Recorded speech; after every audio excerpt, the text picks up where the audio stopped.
नमस्कार, मैं रचना शर्मा चढ़ती कला टाइम टीवी देख रहे सभी दर्शकों का स्वागत करती हूं। आप देख रहे हैं हरियाणा न्यूज। समाचारों की शुरुआत से पहले एक नजर आज की मुख्य सुर्खियों पर।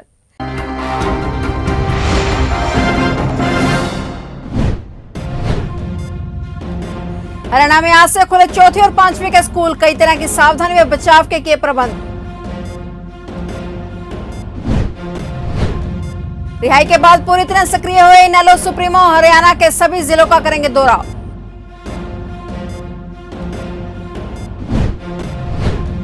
रोहतक में 4 हत्याओं की सुलझी गुत्थी, इकलौता बेटा ही निकला मां बाप बहन और नानी का कातिल।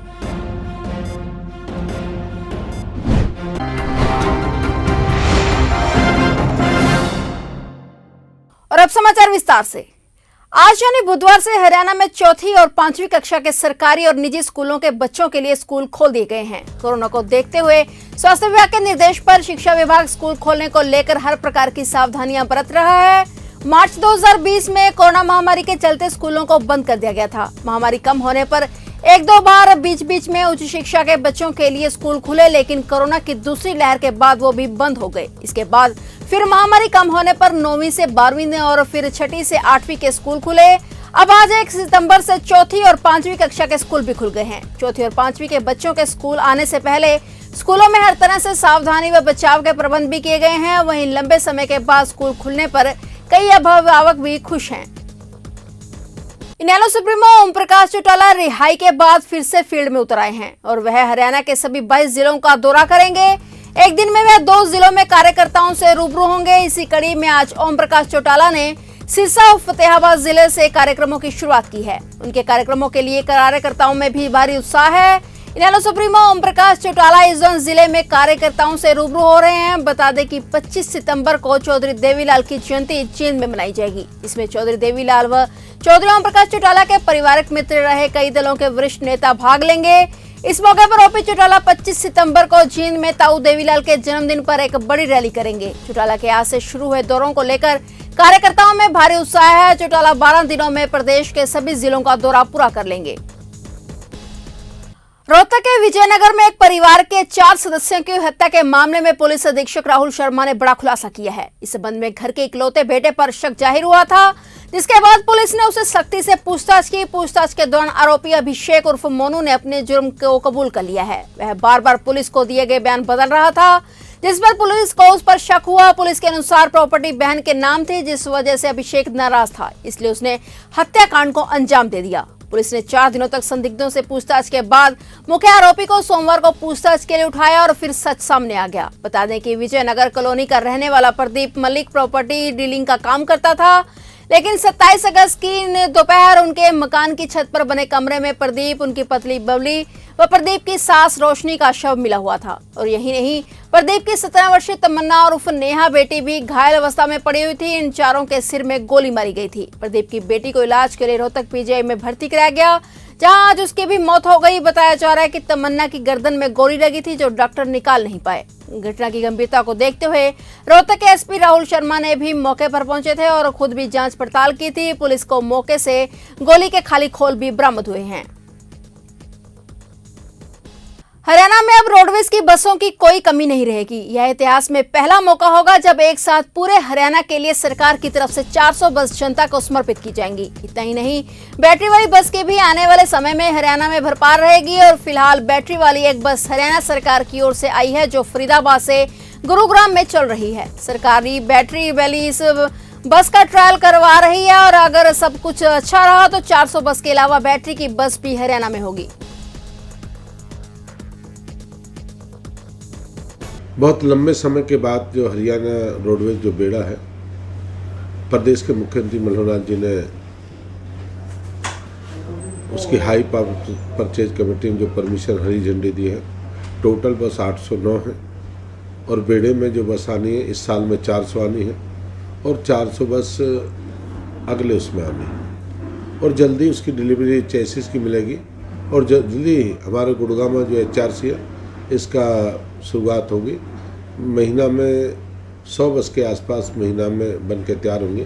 आने वाले समय में सारी बसें पूरी होंगी। जो इस साल का टारगेट है 400 बस साल के जो एंड है वहाँ तक पूरी बनेगी।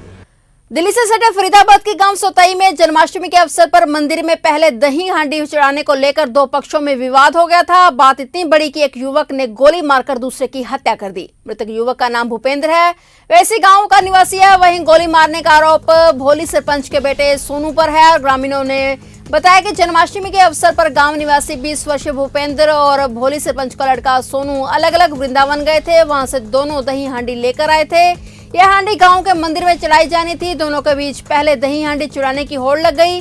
धीरे धीरे विवाद इतना बढ़ गया और पहले दोनों पक्षों में हाथापाई हुई और फिर सोनू ने पिस्टल निकालकर गोली चला दी। एक गोली भूपेंद्र को लगी। उस सर्वोदय अस्पताल में उसे ले जाया गया, जहां पर डॉक्टरों ने उसे मृत घोषित कर दिया। जानकारी मिलने पर पहुंची फरीदाबाद पुलिस ने सोनू को हिरासत में ले लिया है। इस घटना के बाद गांव में तनाव है। गांव में पुलिस बल तैनात किया गया है। ये सब दही हांडी लेके आ रहे थे वृंदावन से, वहाँ पे इन्होंने झगड़ा कर दिया। 8-10 बंदों ने इसको पकड़ के गोली मार दिया। तो मामला क्या है? मैं पुरानी रंजिश के चलते है या कुछ क्या है? रंजिश कुछ नहीं है। तो किन कारणों से इनकी हत्या की गई? क्या कारण है? तो बताते हैं कि पूर्व सरपंच जो है दबंग किस्म के हैं, गांव में दहशत का माहौल फैलाना चाहते हैं इस तरीके से। 5 साल से गुत्ते आ रहे हैं। अच्छा।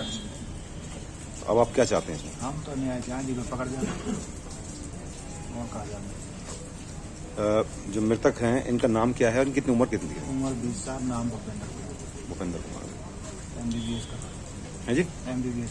MBBS कर रहा था। अच्छा।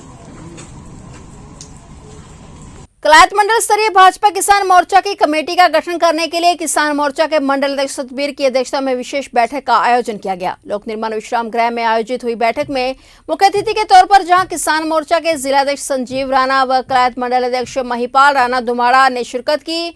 वहीं कार्यक्रम में मंच संचालन राहुल राणा द्वारा किया गया। किसान मोर्चा के जिलाध्यक्ष संजीव राणा ने कहा कि भाजपा की केंद्र व प्रदेश सरकार किसानों के हित में जहां प्रभावी कदम उठा रही है, वहीं किसानों की आय दोगुनी करने के लिए भी पूरी तरह से दृढ़ संकल्पित है। उन्होंने ये भी कहा कि कृषि क्षेत्र में लागू किए गए कानून किसानों के लिए आने वाले समय में लाभकारी साबित हो। देखिए, मैं किसान मोर्चा के जिलाध्यक्ष होने के नाते कैथल जिला के हमारे किसानों से अपील करता हूँ कि वो जो लोग अपनी राजनीतिक रोटियां सेक रहे हैं, चाहे वो राकेश टिकैत हो, चाहे वो रणदीप सुरजेवाला हो, चाहे भूपेंद्र हुड्डा हो, ये जितनी भी राजनीतिक पार्टियां हैं और जितने भी ये खालिस्तानी समर्थक लोग हैं, उनके बहकावे में ना आकर मोदी जी ने जो किसानों के प्रति ये 3 बिल लेके आए हैं, ये बिल बहुत ही आने वाले भविष्य में किसानों के लिए बहुत ही बड़ी सौगात है, क्योंकि इन बिलों से ही अगले आने वाले जो टाइम है किसानों की आय दुगनी होगी।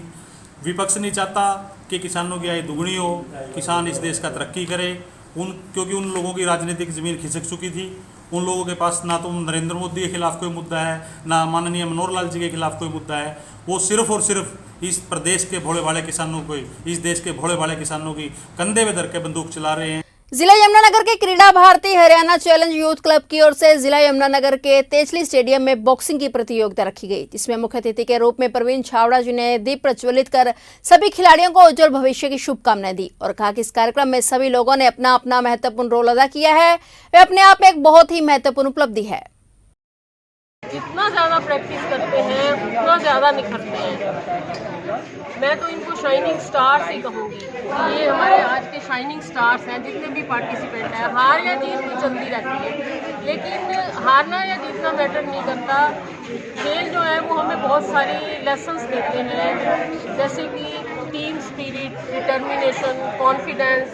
चाहे ये बॉक्सिंग जो प्रतियोगिता है, इसमें कोई बहुत बड़ी टीम नहीं होती, 2-2 लोगों का ही मुकाबला होता है, लेकिन जब ये सारे इकट्ठे होते हैं, जैसे आज यहाँ पे अब 30-40 खिलाड़ी इकट्ठे हुए हैं, तो ये एक तरह से टीम वर्क कर रहे हैं। टीम की जो है इनमें भावना आ जाती है और मैं इनको सबको बहुत बहुत शुभकामनाएं देना चाहूँगी कि ये बहुत ऊंचे लेवल पे जाएं और देश का नाम रोशन करें। बालक बालिकाओं की शिक्षा में निरंतरता के लिए प्राइमरी स्कूलों को हरियाणा सरकार के आदेश के बाद आज खोल दिया गया है। आज पहला दिन है और सुबह से हो रही मूसलाधार बरसात के कारण कम ही बच्चे स्कूल पहुंचे, लेकिन स्कूलों में कोविड-19 नियमों का खास तौर पर पालन किया जा रहा है। स्कूल में तैनात शिक्षकों का कहना है कि कोविड प्रोटोकॉल का आगे भी पालन किया जाता रहेगा और यदि कोई बच्चा किसी बीमारी से शिकार पाया जाता है तो उसे घर पर भेज दिया जाएगा।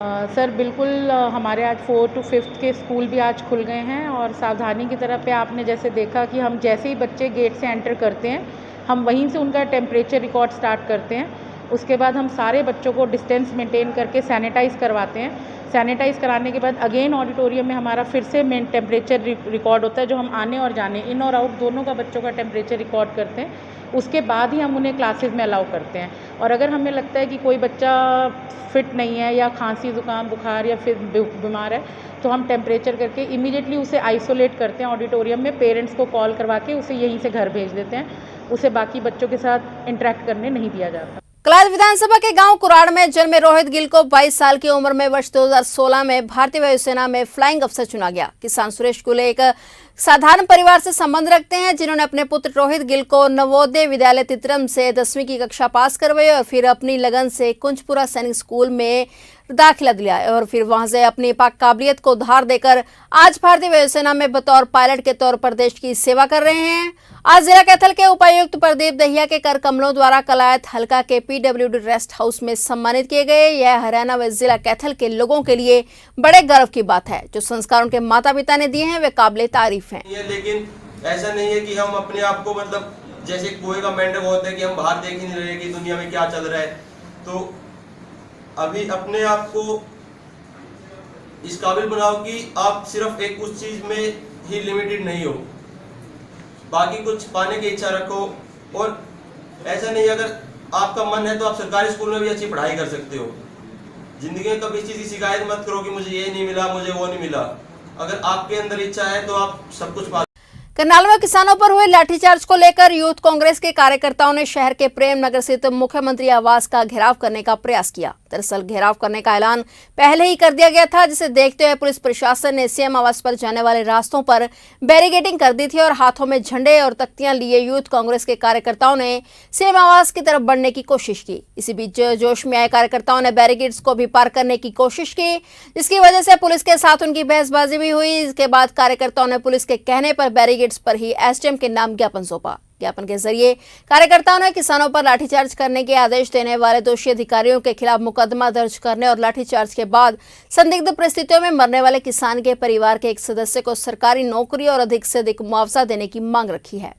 आज यूथ कांग्रेस की तरफ से इन्होंने एक मेमोरेंडम दिया है। ये सीएम साहब का वास का घेराव करने आ रहे थे, लेकिन पहले ही हमने इसकी बैरिकेड लगा के इसको सील किया होता है। इनका मेमोरेंडम ले लिया है, ये डी साहब के माध्यम से मुख्यमंत्री जी को भेज देंगे। किसानों पर लाठीचार्ज को लेकर हर तरफ गुस्सा है। लाठीचार्ज वाले दिन बस्तार टोल प्लाजा पर किसानों का लंबे समय से समर्थन कर रहे वकील भी वहां मौके पर थे। एक वकील पर उस दौरान लाठीचार्ज हुआ, जिसकी तस्वीरें आप इस वीडियो में देख सकते हैं। इसी को लेकर करनाल बार एसोसिएशन ने इकट्ठे होकर मीटिंग की और उसके बाद सभी करनाल के उपायुक्त एसपी के पास पहुंचे और एक शिकायत अलग अलग अधिकारियों के नाम दी। वकीलों का कहना है कि उनका समर्थन किसानों के साथ है और उनके प्रतिनिधि उस दिन टोल पर किसानों के साथ है जिन पर लाठीचार्ज हुआ। वकीलों ने शिकायत दी है कि उन अधिकारियों के खिलाफ मामला दर्ज होना चाहिए जिन्होंने लाठी का ऑर्डर दिया और टारगेट करके लाठीचार्ज किया। करनाल बार एसोसिएशन की तरफ से 2 दिन का वक्त दिया गया है, जिसके बाद फिर से मीटिंग बुलाकर आगे की रणनीति बनाई जाएगी। जो है मेरी मतलब मैं इनका आभारी हूँ अपने पूरी बार का कि जिन्होंने 1 घंटे कॉल पे सारे इकट्ठे हो गए हैं। और डीसी साहब को हमने ज्ञापन नहीं दिया, हम वकील हमने कंप्लेंट दी है उनके खिलाफ, आयुषिना के खिलाफ और डीएसपी पानीपत वीरेंद्र सैनी के खिलाफ। उन्होंने 307 के तहत उनको मारने की कोशिश की है और आयुषिना ने भड़काने की कोशिश की है उनको। उनके भड़काने के बाद ही जो है पुलिस ने लाठीचार्ज किया। वीरेंद्र सैनी ने मुझे पर्सनली टारगेट बना के मेरे को मारा। उसको पता था कि वो वकील उस सवेरे से उसकी नजर मेरे ऊपर थी। क्या कुछ शिकायत में लिखा गया है? शिकायत ये लिखा है कि इनको करके सस्पेंड करके और इनके खिलाफ गिरफ्तारी डाली जाए। किसान नेता राकेश टिकैत करनाल के रायपुर जाटान के मृतक किसान सुशील काजल के परिवार से मुलाकात करने के लिए वहां पर पहुंचे थे। उन्होंने मृतक सुशील के परिजनों से पूरे घटनाक्रम के बारे में बातचीत की और राकेश टिकैत ने कहा कि संयुक्त मोर्चा किसान आंदोलन को हिंसक नहीं होने देगा।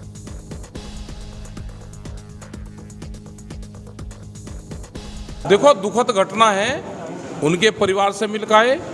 जो घायल थे कुछ लोग, जब 2 दिन पहले हम गए यहाँ पे करनाल में हॉस्पिटल में, तो उनसे मिल आए। और हॉस्पिटल में डॉक्टर कम और पुलिस की छावनी में तब्दील ज़्यादा था। ये लड़का बच सकता था सुशील, अगर इसकी ठीक तरह से इसको मेडिकल फैसिलिटी मिल जाती। वहाँ पे पूरा कैप्चर पुलिस प्रशासन के उसमें पूरा करनाल था। चोट लगे हुए आदमी को भी हॉस्पिटल में नहीं जाने दिया गया।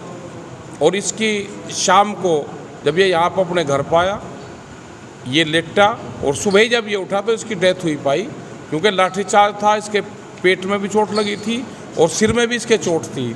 फिलहाल हरियाणा न्यूज में इतना ही। तब तक के लिए देखते रहिए चढ़ती कला टाइम टीवी और मुझे दीजिए इजाजत। धन्यवाद।